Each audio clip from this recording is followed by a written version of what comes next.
Vinegar chutneys హోటల్లో idli steamer పేలుడు ఒక్కసారిగా ఉలిక్కి పడేలా చేసింది. రోజు మన చుట్టూ వాడకంలో ఉండే స్టీమర్స్ ఎంతవరకు సేఫ్టీ అనే దానిపై అనేక అనుమానాలు మొదలయ్యాయి. అసలు ఇడ్లీ స్టీమర్స్ ఎందుకు పేలుతాయి? ఇడ్లీ స్టీమర్స్ విషయంలో ఎలాంటి సేఫ్టీ మెజర్స్ తీసుకోవాలి? సేఫ్టీ వాల్స్ చెక్ చేయకపోతే ఏం జరుగుతుంది? స్టీమ్లో హెచ్చుతగ్గులు ఎందుకు వస్తాయి? స్టీమర్ ఆపరేట్ చేసే సిబ్బందికి ఏమైనా ట్రైనింగ్ ఉంటుందా? ఇలాంటి అంశాలపై ఇడ్లీ స్టీమర్ ఎక్స్పర్ట్ యాంటోనీ సలహాలు సూచనలు ఇప్పుడు చూద్దాం. ఇడ్లీ స్టీమర్స్ అనేది మనము రెగ్యులర్ ప్రాక్టీస్ ఏంటంటే మార్నింగ్ ఫస్ట్ అవర్స్లో రాగానే ఇడ్లీ మనము స్టీమర్ స్టార్ట్ చేయకముందు, వాటర్ రీఫిల్ చేయకముందు, యూనిట్ స్టార్ట్ చేయకముందు, గ్యాస్ లైన్ అనేది స్టార్ట్ చేయకముందు ఫస్ట్ లెవెల్ అనేది గ్యాస్ లైన్ మనం పర్ఫెక్ట్గా ఆన్ అయిందా లేదా, ఆన్ కాకముందు వాటర్ లెవెల్స్ మనకి ఈ టెండర్లో మనకు 20 లీటర్స్ వాటర్ పడుతుంది. సో ఆ 20 లీటర్స్ వాటర్ ఫస్ట్ ఇందులో అందిందా లేదా, దానికి మనకు వాటర్ ఎలా ఉంటుంది మనకు కనిపిస్తుంటుంది, మనకి ఎంత వాటర్ మనకు అవుతుంది అనేది. అది అనిపించిన తర్వాత ఓవర్ఫ్లో అవుతుందంటే ఇలా వచ్చేస్తుంది, మీకు కనిపిస్తుంది. ఓకే వాటర్ ఫ్లోర్ ఎక్కువవుతుంది, అయిపోతుంది, దాన్ని సరిపోగానే ఆటోమేటిక్గా అది అక్కడ మనం ఆపేసుకుంటాం. దాని తర్వాత ఫ్లోర్ వల్ల మనకు స్టీమర్ అనేది స్టార్ట్ అవుతుంది. దానిలో మనకు స్టీమర్ అని అంటారు. సేఫ్టీ వాల్స్ అనేటప్పటికీ మనకు ట్యాంక్స్ ఇది మనకు స్టీమర్ అనేది తాగు సేఫ్టీ వాల్స్ కింద ఉంటుంది.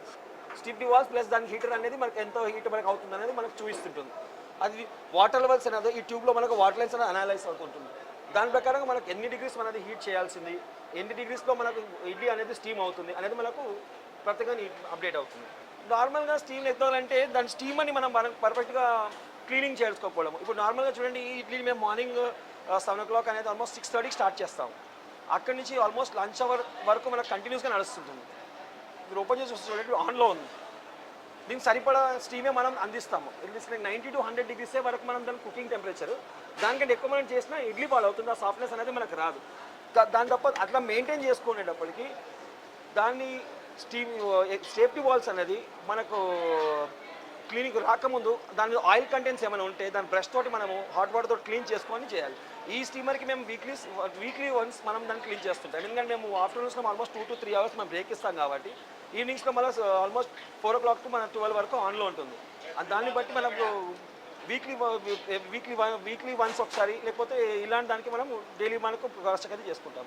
Cut off in the sense auto cut ఉంటుంది. స్టీమర్ అనేది ఓవర్ హీట్ అయినప్పుడు ఆటో కట్ అయ్యేటట్టుగానే స్టీమర్ని పెడతారు మెజర్మెంట్స్. అలాంటిది మన ప్రెషర్ కుక్కర్లో కూడా సేఫ్టీ వాల్స్ అనేది ఉంటుంది. ఓవర్ హీట్ అయినప్పుడు ఓవర్గా టెంపరేచర్ దానికి గ్యాస్ ఇవ్వడం వల్ల ఆ టెంపరేచర్స్ ఓవర్ హీట్ అయినప్పుడు అది బస్ట్ అవుతుంది. మేము అలా ఇవ్వకుండా దీన్ని ఆటోమేటిక్గానే మీరు దీనికి ఇంత టెంపరేచర్ రావాలన్న మెయింటైన్ తోటే దానికి మనం హీట్ అనేది మనం దీన్ని ప్రెడిక్ట్ చేస్తాము.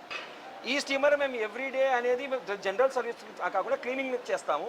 స్టీమర్ సేఫ్టీ వాల్స్ ప్లస్ మన గ్యాస్ లైన్ ఇవి మాత్రం వీక్లీ వన్స్ ఎవ్రీ సాటర్డే లేకపోతే సండే అనేది దీనికి టైం షెడ్యూల్ ఫిక్స్ చేసుకున్నాం. Training in the sense general training అయితే నాకు ఉంటుంది. క్లీనింగ్ వరకు ప్లస్ సేఫ్టీ అనాలిసిస్ ఎలా ఉండాలి, టెంపరేచర్ మెయింటెనెన్స్ ఎలా చేయాలి, ప్లస్ సేఫ్టీ మెజర్స్ ఏంది అంటే safety measures in the sense like over heat అయినప్పుడు ఓవర్ హీట్ అయితే మనకు ఉండదు. టెంపరేచర్ అనేది 90 to 100 degrees మనం మెయింటైన్ చేస్తాం కాబట్టి దానికి అప్పుడప్పుడు ఎవ్రీ ఫార్చునేట్ టైమ్స్లో ఆయన మానిటర్ చేస్తుండాలి. దానికి ప్రెసెంట్ మనకు మీటర్స్ ఉంటుంది, కింద టెంపరేచర్ మీటర్స్ ఉంటుంది కాబట్టి దానికి మనం చూసుకుంటూ ఉండాలి ఎలా ఎంత వస్తుంది అనేది. ప్లస్ ఆయనకు మెయింటైన్ రెగ్యులర్గా హీట్ చేస్తుంటాడు కాబట్టి నాకు తెలుస్తుంది ఆయనకు మరి టెంపరేచర్ ఓవర్ హీట్ అవుతుందా లోవర్ హీట్ ఉందా అని. మనకు ప్రత్యేకంగా నేను సజెస్ట్ ఏం చేస్తాను అంటే ISO స్టాండర్డ్ వాడితేనే దానికి అవి క్రాస్ లైన్ అయిన తర్వాతనే మన దగ్గరికి వస్తుంది యూసేజ్లో. ISO స్టాండర్డ్స్ ఏంటంటే దాన్ని ఆ టెంపరేచర్ వరకు వాడి అంటే దాని ప్రొటెక్టర్ దాని అసలు ఎక్స్పోర్ట్ మనకు అమ్మడానికి వీలవుతుందా లేదా అనే తర్వాత ISO స్టాండర్డ్స్ మనకు సర్టిఫికేషన్స్ ఇస్తుంది. అలాంటి ప్రోడక్ట్స్ వాడితే అలాంటి యాక్సిడెంట్స్ అనేది జరగదు అని నా ఉద్దేశం.